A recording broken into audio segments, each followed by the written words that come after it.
One of them survived for 3 months in a heated cabin stocked with food and starved to death anyway because something told him to wait. 5 men leave a basketball game. Car found abandoned, engine running, bodies frozen in the mountains 20 miles away. February 24th, 1978. Chico, California. 5 friends attend a college basketball game. Gary Mathias, Jack Madruga, Bill Sterling, Jack Hewitt, and Ted Weiher. All have mild intellectual disabilities. All are part of a local program for adults with special needs. All are excited for their own basketball game the next day, a game they'd been practicing for a game they'd never miss. The game ends around 10 p.m. They get in Madruga's Mercury Montego and head home. It's a 50-mile drive they've made dozens of times. They never arrive. 4 months later, 4 bodies are found in the mountains, 70 miles in the wrong direction. The 5th man was never found. Here's what investigators discovered. The next morning, Madruga's car was found on a mountain road near Rogers Cow Camp, 70 miles northeast of Chico. Opposite direction from home, the car was stuck in snow.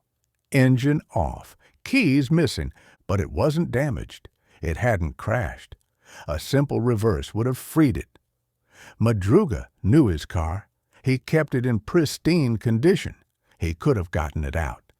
Instead, all 5 men got out and walked into the wilderness. In tennis shoes, in light jackets, in freezing temperatures. February in the Sierra Nevada mountains. They walked away from the road, away from town, away from any help. The search found nothing for weeks. Helicopters, search dogs, hundreds of volunteers combed the area. The snow was too deep, the terrain too vast. Then on June 4th, over 3 months later, a trail crew found a remote Forest Service trailer 19 miles from the car. Inside, they found Ted Weiher's body. The trailer was stocked with months of food, military sea rations. It had propane heat, blankets, everything needed to survive a mountain winter. Ted Weiher had starved to death, surrounded by food. The autopsy revealed he'd been alive for 8 to 13 weeks. He'd lost half his body weight. His feet were so frost-bitten the flesh had decayed while he was still alive. The pathologist called it the worst frostbite case he'd ever seen on a living person. But he never ate the food properly, never used the heat correctly, never left a signal for help. He just waited. Outside, investigators found Jack Madruga and Bill Sterling. Both died from hypothermia. Their bodies were close enough to see the trailer within sight of warmth and shelter, but neither went inside. Why? If you're freezing to death and you see a cabin, you go inside. They didn't. Jack Hewitt was found farther away. Same cause of death. Gary Mathias was never found. The most experienced outdoorsman, ex-Army, the one most likely to survive, he simply vanished. Some of his belongings were found in the trailer, but Gary himself was gone. The crime scene raised impossible questions. The men walked 19 miles in the dark, uphill, through waist-deep snow, in tennis shoes that would have been soaked and frozen. Within the first mile, professional search teams struggled with that route in daylight with proper equipment. They bypassed multiple cabins closer to the road. Some had lights on. They ignored obvious shelters and walked directly to a remote trailer they couldn't have known was there. It wasn't on maps. It wasn't visible from roads. You'd only know about it if you worked for the Forest Service. None of them had. How did they find it? Investigators theorized they were chased, but no other footprints, no tire tracks except theirs, no evidence of another vehicle. Search dogs found no scent trails of anyone else. Some suggested Gary Mathias had a breakdown. He had a history of schizophrenia, but he was ex-Army, the most experienced. He knew survival basics. If anything, he would have led them to safety, not deeper into danger. It doesn't explain Ted Weiher. He survived for months, but never used the resources, never got help, just waited, as if something told him to stay, as if he was expecting someone to return. Here's what nobody investigated. Geomagnetic records show unusual solar activity between February 22nd and 24th, a moderate geomagnetic storm. Peak activity on February 23rd, hours before they vanished. The same conditions as Villisca, Hinterkaifeck, Isdal woman, every other case in this series. Witnesses saw strange lights in the mountains that night, not planes, not helicopters, lights that moved erratically.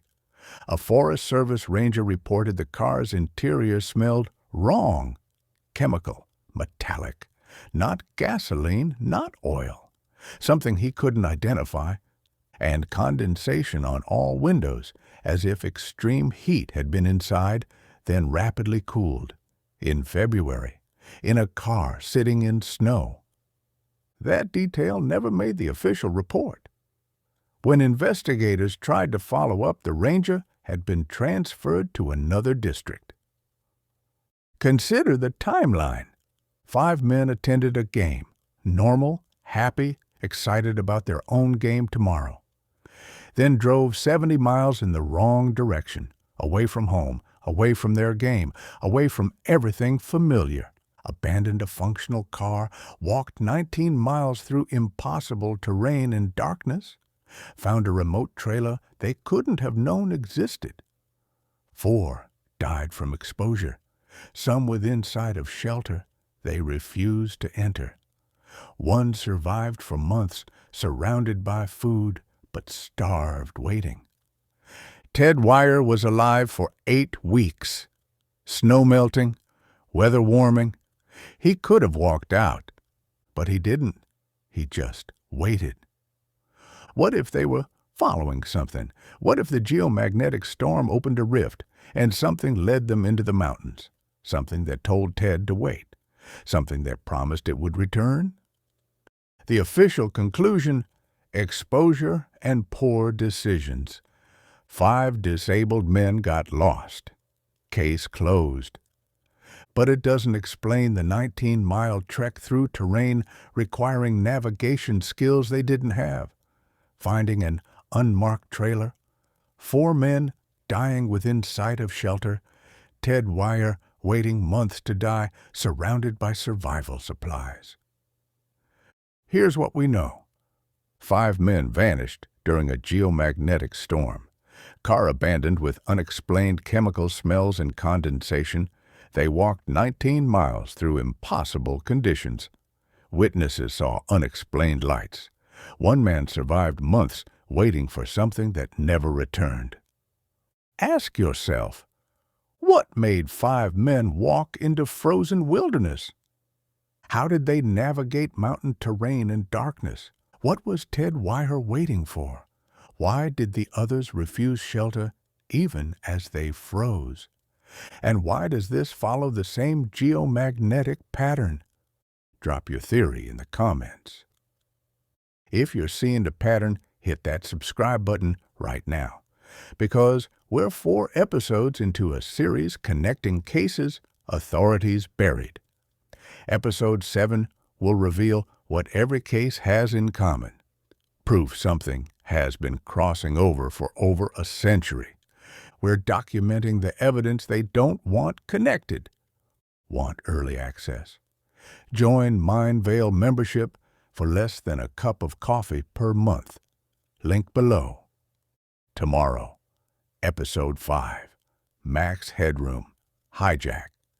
Masked man hijacks live TV twice in one night. 1987 technology that shouldn't exist, and a message about controlling what we see. This is Mind Veil. The truth hides in the shadows.